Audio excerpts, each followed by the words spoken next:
oftentimes like to, remind folks what the world is going to look like once we get to the other side of this thing.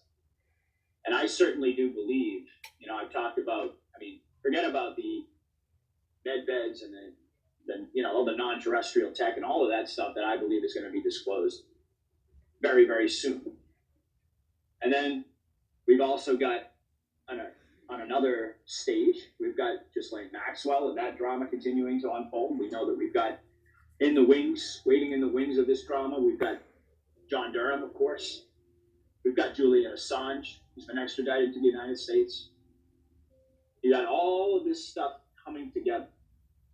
And you got to ask yourself, even if you were a skeptic, but you knew all of these facts and you were paying attention to all these facts, but you were still a skeptic, how could all of these things not tie together in some way, shape, or form?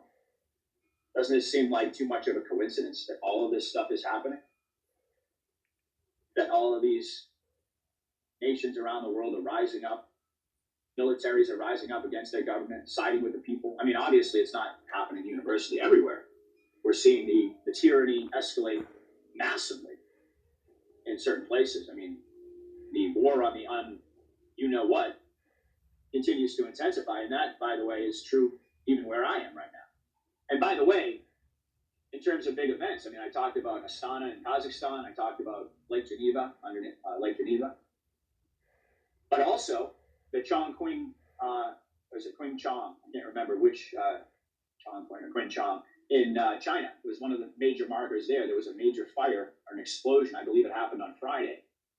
And this was one of the locations in China, one of 3 locations that had been mentioned in the Q drops multiple times as being a huge indicator, a big marker there. So there's yet another major marker. So yes, we have to look, we have to do a little bit of research. This is the type of war, like Nino Rodriguez was saying recently, it's the type of war you have to research to figure out that you're in. And you have to put the pieces together because you wake up every single day, like we all do, and get out of bed, brush your teeth, take a shower, go get your coffee, go to work, go through the motions. You're not going to know if you're watching the mainstream media and you're not paying attention, which is exactly where they want you. You're not going to know that you're even involved in a war. Let's think about it, folks. How long have we actually been involved in a war with the cabal? Well, ever since we were born. We were born into this war. Our entire lives, we've been under attack. I think that's pretty well established at this point. They poison everything. They have been waging war on humanity long before any of us were alive on this planet.